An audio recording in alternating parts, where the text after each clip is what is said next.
Ele acabara de ouvir a voz do Pai. Este é o meu filho amado. As águas do Jordão ainda pingavam de suas vestes. A pomba do Espírito ainda pairava sobre ele. E de repente, o deserto.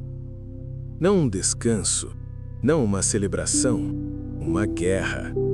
O Espírito o impeliu para o lugar mais árido, mais solitário, mais perigoso da terra. 40 dias sem comida, 40 noites sem abrigo, sozinho, exausto, vulnerável. Foi aí que Satanás escolheu atacar.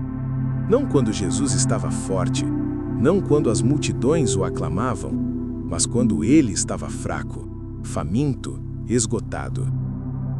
Se tu és o Filho de Deus, a voz sibilante ecoou entre as pedras. Esta é a história do confronto mais intenso da história. O Filho de Deus versus o Príncipe das Trevas. A fome versus a fé. A tentação versus a verdade. Prepare-se para entrar no deserto da tentação. Estou voltando para o Éden outra vez.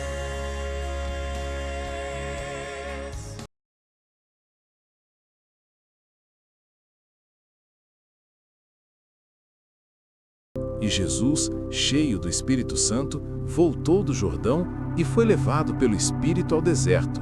Lucas 4:1. As palavras de Marcos são ainda mais significativas. Diz ele: E logo o Espírito o impeliu para o deserto. E ali esteve no deserto 40 dias, tentado por Satanás, e vivia entre as feras. Marcos 1:12 e 13. E naqueles dias não comeu coisa alguma. Lucas 4:2. Quando Jesus foi levado ao deserto para ser tentado, foi levado pelo Espírito de Deus. Não convidou a tentação. Foi para o deserto para estar sozinho, a fim de considerar sua missão e obra. Por jejum e oração, se devia fortalecer para a sangrenta vereda que lhe cumpria trilhar. Mas Satanás sabia que Jesus fora para o deserto e julgou ser essa a melhor ocasião de se lhe aproximar. Momentosos eram para o mundo os resultados em jogo no conflito entre o príncipe da luz e o líder do reino das trevas. Depois de tentar o homem a pecar, Satanás reclamou a terra como sua e intitulou-se príncipe deste mundo. Havendo levado os pais de nossa raça à semelhança com sua própria natureza, julgou estabelecer aqui seu império. Declarou que os homens o haviam escolhido como seu soberano. Através de seu domínio sobre os homens, adquiriu império sobre o mundo. Cristo viera para desmentir a pretensão de Satanás. Como filho do homem, o Salvador permaneceria leal a Deus. Assim se provaria que Satanás não havia adquirido inteiro domínio sobre a raça humana, e sua pretensão ao mundo era falsa. Todos quantos desejassem libertação de seu poder seriam postos em liberdade. O domínio perdido por Adão em consequência do pecado seria restaurado. Desde a declaração feita à serpente no Éden, porei inimizade entre ti e a mulher, e entre a sua semente e a tua semente, Gênesis 3:15, Satanás ficara sabendo que não manteria absoluto controle do mundo. Manifestava-se nos homens a operação de um poder que contrabalancearia seu domínio. Fundamente interessado, observava ele os sacrifícios oferecidos por Adão e seus filhos. Discernia nessas cerimônias um símbolo de comunhão entre a terra e o céu. Aplicou-se a interceptar essa comunhão. Desfigurou a Deus e deu falsa interpretação aos ritos que apontavam ao Salvador. Os homens foram levados a temer a Deus como um ser que se deleitasse na destruição deles. Os sacrifícios que deveriam haver revelado seu amor eram oferecidos apenas para lhe acalmar a ira. Satanás despertava as más paixões dos homens a fim de firmar sobre eles o poder. Quando foi dada a palavra escrita de Deus, Satanás estudou as profecias concernentes ao advento do Salvador. De geração a geração, operou no intuito de cegar o povo para essas profecias, de modo a rejeitarem a Cristo em sua vinda. Por ocasião do nascimento de Jesus, Satanás compreendeu que viera alguém divinamente comissionado para lhe disputar o domínio. Tremeu ante a mensagem dos anjos que atestava a autoridade do recém-nascido rei. Satanás bem sabia a posição ocupada por Cristo no céu como o amado do Pai. Que o Filho de Deus viesse à terra como homem encheu-o de assombro e apreensão. Não podia penetrar o mistério desse grande sacrifício. Sua alma egoísta não compreendia tal amor pela iludida raça. A glória e a paz do céu e a alegria na comunhão com Deus não eram senão fracamente percebidos pelos homens, mas bem as conhecia Lúcifer, o querubim cobridor. Desde que perdera o céu, estava decidido a vingar-se, levando outros a partilhar de sua queda. Isso faria ele, induzindo-os a desvalorizar as coisas celestiais e a pôr o coração nas terrestres. Não sem obstáculos, devia o comandante celestial conquistar a humanidade para seu reino. Desde criancinha, em Belém, foi continuamente assaltado pelo maligno. A imagem de Deus era manifesta em Cristo, e nos conselhos de Satanás se decidiu que fosse vencido. Não viera ainda ao mundo algum ser humano que escapasse ao poder do enganador. Foram-lhe soltas no encalço as forças da confederação do mal, empenhando-se contra ele, no intuito de, se possível, vencê-lo. Quando do batismo de Cristo, Satanás achava-se entre os espectadores. Viu a glória do Pai cobrir o Filho. Ouviu a voz de Jeová testificando da divindade de Jesus. Desde o pecado de Adão, estivera a raça humana cortada da direta comunhão com Deus. A comunicação entre o céu e a terra fizera-se por meio de Cristo. Mas agora que Jesus viera em semelhança da carne do pecado, Romanos 8:3, o próprio Pai falou. Dantes comunicara-se com a humanidade por intermédio de Cristo, fazia-o agora em Cristo. Satanás esperava que, devido ao aborrecimento de Deus pelo pecado, se daria a eterna separação entre o céu e a terra. Era, no entanto, agora manifesto que a ligação entre Deus e o homem fora restaurada. Satanás viu que ou venceria ou seria vencido. Os resultados do conflito envolviam demasiado para ser ele confiados aos anjos confederados. Ele próprio devia dirigir em pessoa o conflito. Todas as forças da apostasia se puseram a postos contra o Filho de Deus. Cristo se tornou o alvo de todas as armas do inferno. Muitos há que não consideram esse conflito entre Cristo e Satanás como tendo relação especial com sua própria vida. Pouco interesse tem para eles. Mas essa luta repete-se nos domínios de cada coração. Ninguém abandona jamais as fileiras do mal para o serviço de Deus, sem enfrentar os assaltos de Satanás. As sedutoras sugestões a que Cristo resistiu foram as mesmas que tão difícil achamos vencer. A pressão que exerciam sobre ele era tanto maior quanto seu caráter era superior ao nosso. Com o terrível peso dos pecados do mundo sobre si, Cristo suportou a prova quanto ao apetite, o amor do mundo e da ostentação que induz à presunção.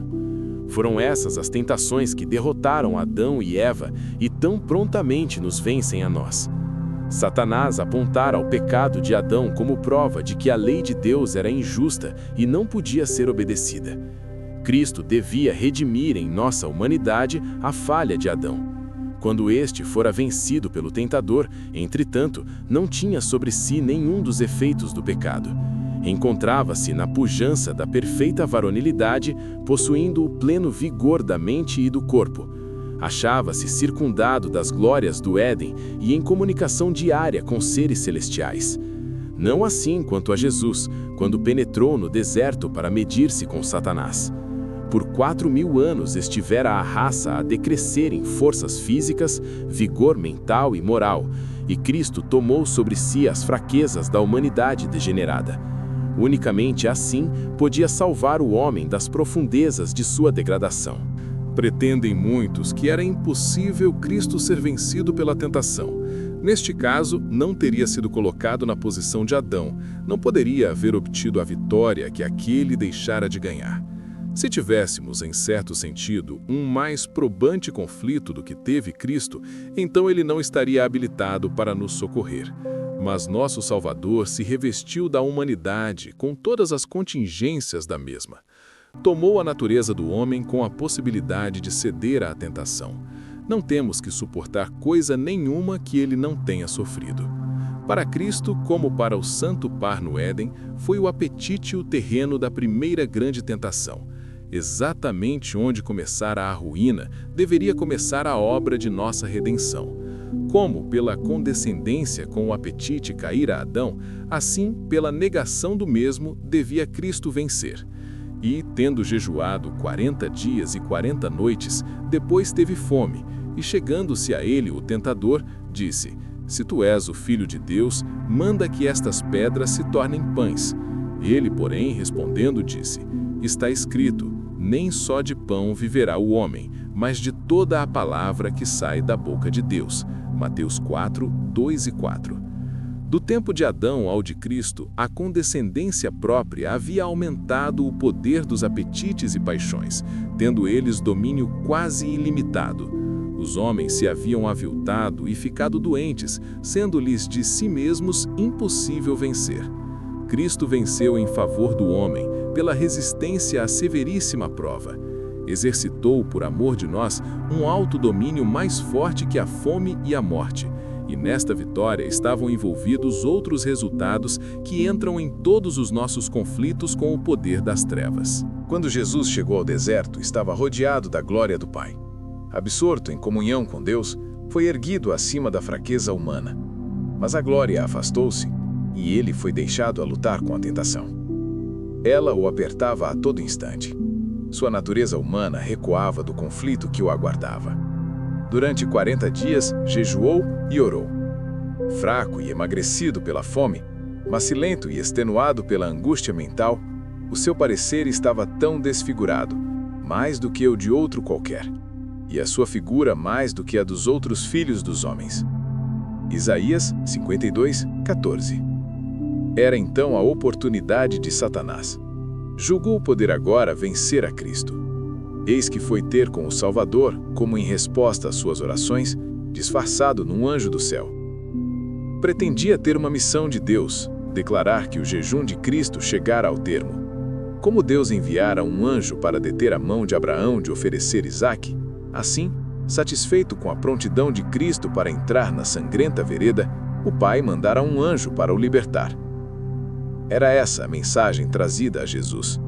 O Salvador desfalecia de fome. Ambicionava o alimento quando Satanás o assaltou de repente. Apontando para as pedras que juncavam o deserto e tinham a aparência de pães, disse o tentador: Se tu és o Filho de Deus, manda que estas pedras se tornem em pães. Mateus 4, 3. Conquanto aparecesse como um anjo de luz, essas primeiras palavras traíam-lhe o caráter. Se tu és o Filho de Deus. Aí está a insinuação de desconfiança.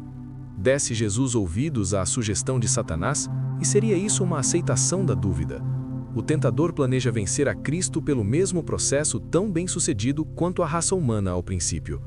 Com que astúcia se aproximara Satanás de Eva no Éden?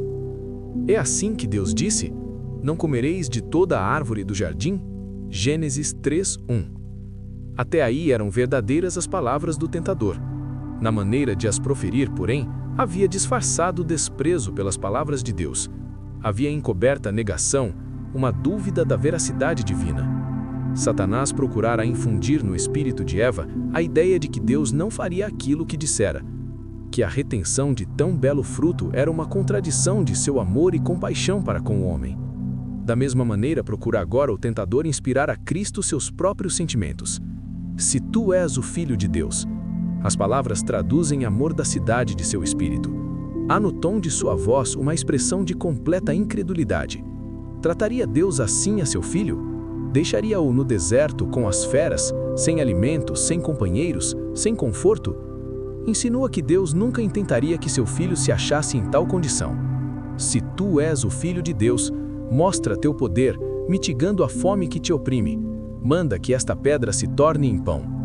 As palavras do céu: Este é meu Filho amado, em quem me comprazo, Mateus 3,17, soavam ainda aos ouvidos de Satanás, mas ele estava decidido a fazer Cristo descrer desse testemunho. A palavra de Deus era a segurança de Cristo quanto à divindade de sua missão. Viera viver como homem entre os homens, e era a palavra que declarava sua ligação com o céu. Era o desígnio de Satanás fazê-lo duvidar dessa palavra. Se a confiança de Cristo em Deus fosse abalada, Satanás sabia que lhe caberia a vitória no conflito. Poderia derrotar Jesus. Esperava que, sob o império do acabrunhamento e de extrema fome, Cristo perdesse a fé em seu Pai e operasse um milagre em seu benefício. Houvesse ele feito isso, e ter-se-ia frustrado o plano da salvação.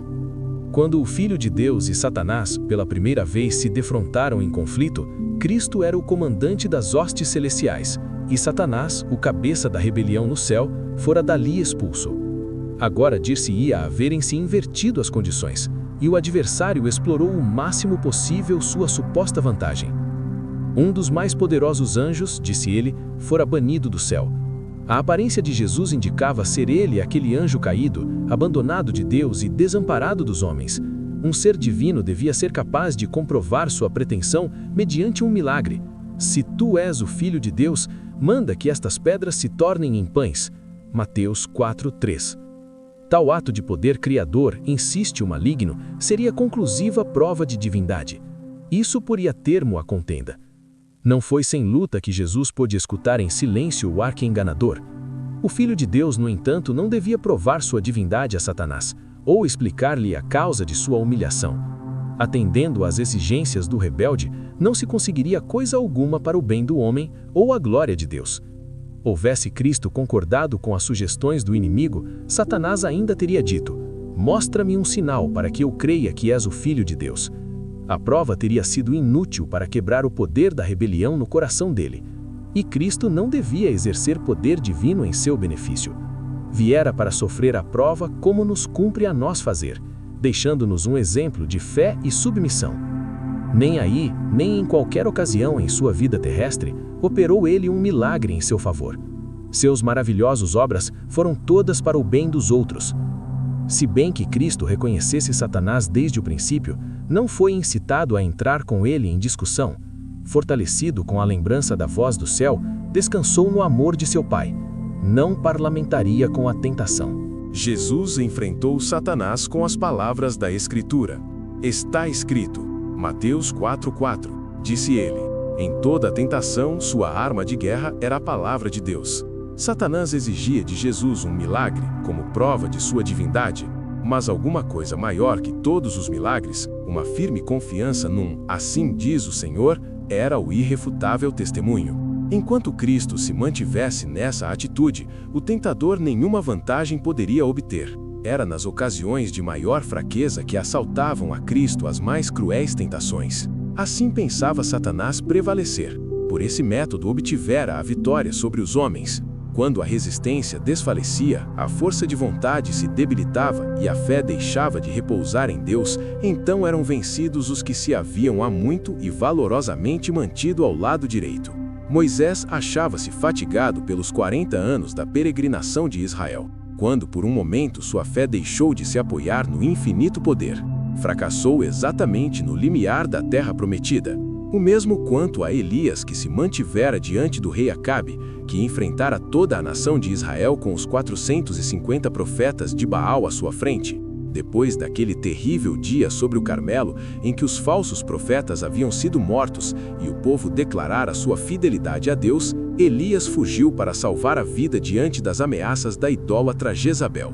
Assim se tem Satanás aproveitado da fraqueza da humanidade, e continuará a operar deste modo. Sempre que uma pessoa se encontra rodeada de nuvens, perplexa pelas circunstâncias ou aflita pela pobreza e a infelicidade, Satanás se acha a postos para tentar e aborrecer.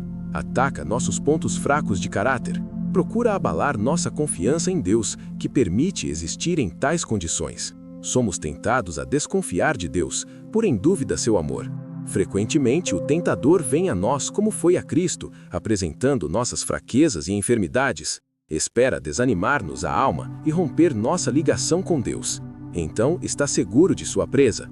Se o enfrentássemos como Jesus fez, haveríamos de escapar a muita derrota. Parlamentando com o inimigo, damos-lhe vantagem. Quando Cristo disse ao tentador, nem só de pão viverá o homem, mas de toda palavra que sai da boca de Deus, repetiu as palavras que mais de 1400 anos atrás ele dissera a Israel.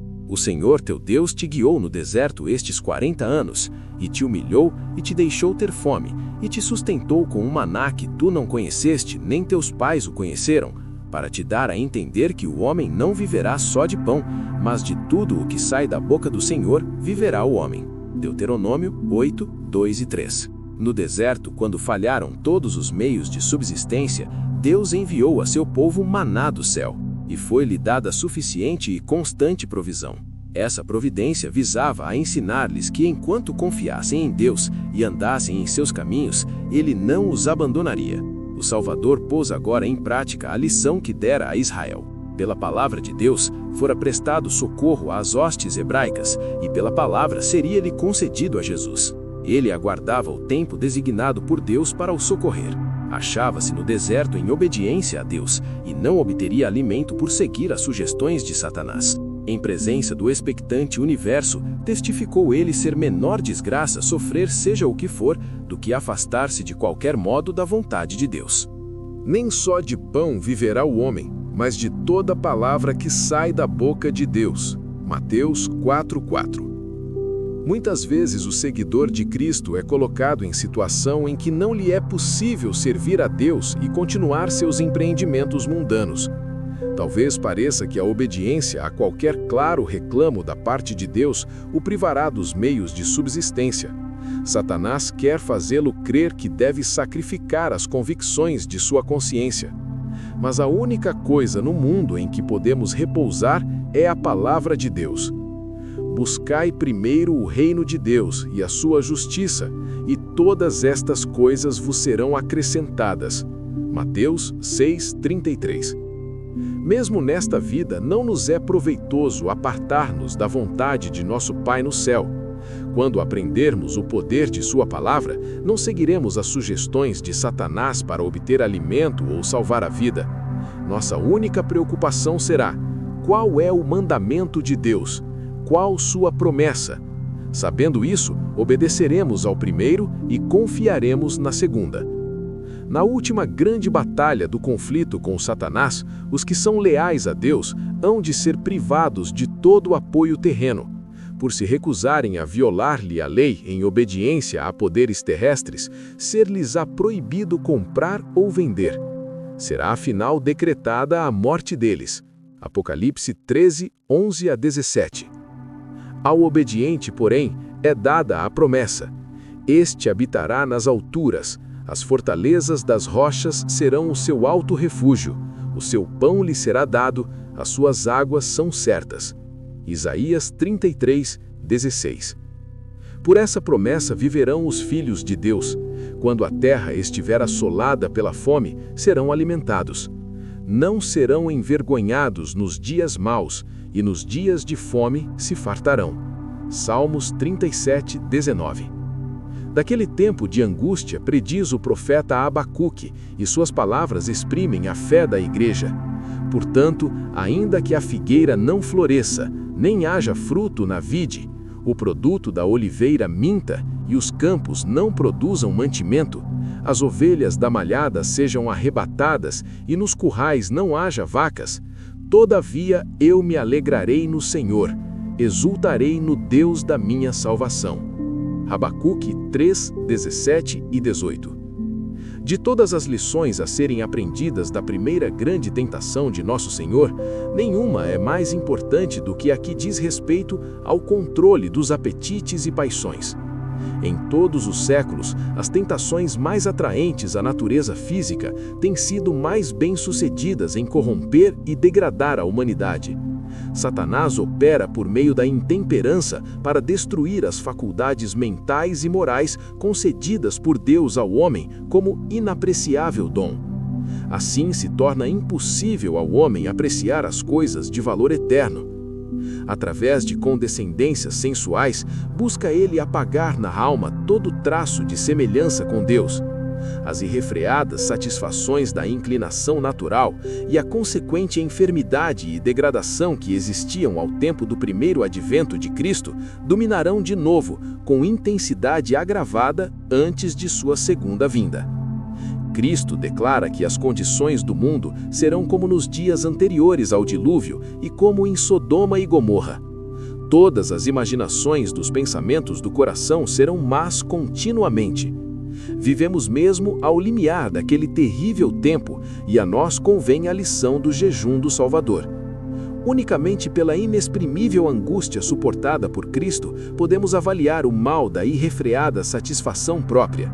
Seu exemplo nos declara que nossa única esperança de vida eterna é manter os apetites e paixões sob sujeição à vontade de Deus. Em nossa própria força, é-nos impossível escapar aos clamores de nossa natureza caída. Satanás trará-nos tentações por esse lado.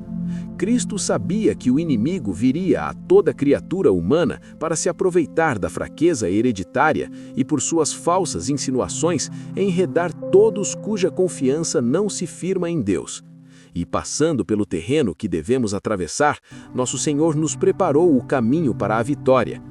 Não é de sua vontade que fiquemos desvantajosamente colocados no conflito com Satanás.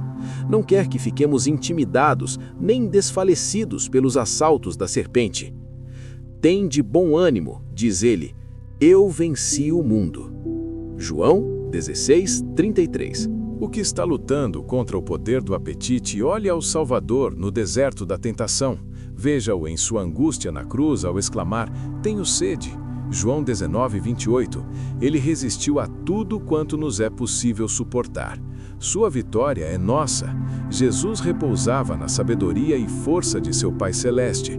Declara, o Senhor Jeová me ajuda, pelo que me não confundo, e sei que não serei confundido. Eis que o Senhor Jeová me ajuda. Mostrando o seu próprio exemplo, diz-nos, quem há entre vós que tema ao Senhor? Quando andar em trevas e não tiver luz nenhuma, confie no nome do Senhor e firme-se sobre o seu Deus. Isaías 50:7-10. Vem o príncipe do mundo, disse Jesus, ele nada tem em mim. João 14:30. Nada havia nele que correspondesse aos sofismas de Satanás. Ele não consentia com o pecado, nem por um pensamento cedia à tentação. O mesmo se pode dar conosco. A humanidade de Cristo estava unida à divindade, estava habilitado para o conflito mediante a presença interior do Espírito Santo, e veio para nos tornar participantes da natureza divina. Enquanto a Ele estivermos ligados pela fé, o pecado não mais terá domínio sobre nós. Deus toma-nos a mão da fé e a leva a apoderar-se firmemente da divindade de Cristo a fim de atingirmos a perfeição de caráter. E a maneira por que isso se realiza, Cristo nola mostrou. Por que meio venceu no conflito contra Satanás? Pela palavra de Deus. Unicamente pela palavra pôde resistir à tentação. Está escrito, dizia, e são-nos dadas grandíssimas e preciosas promessas, para que por elas fiqueis participantes da natureza divina, havendo escapado da corrupção, que pela concupiscência há no mundo. 2 Pedro 1:4. Toda promessa da palavra de Deus nos pertence. De tudo que sai da boca de Deus havemos de viver. Quando assaltados por tentação, não olheis às circunstâncias ou à fraqueza do próprio eu, mas ao poder da palavra. Pertence-vos toda a sua força. Escondi a tua palavra no meu coração, diz o salmista, para eu não pecar contra ti. Salmos 119:11. Pela palavra dos teus lábios me guardei das veredas do destruidor. Salmos 17:4.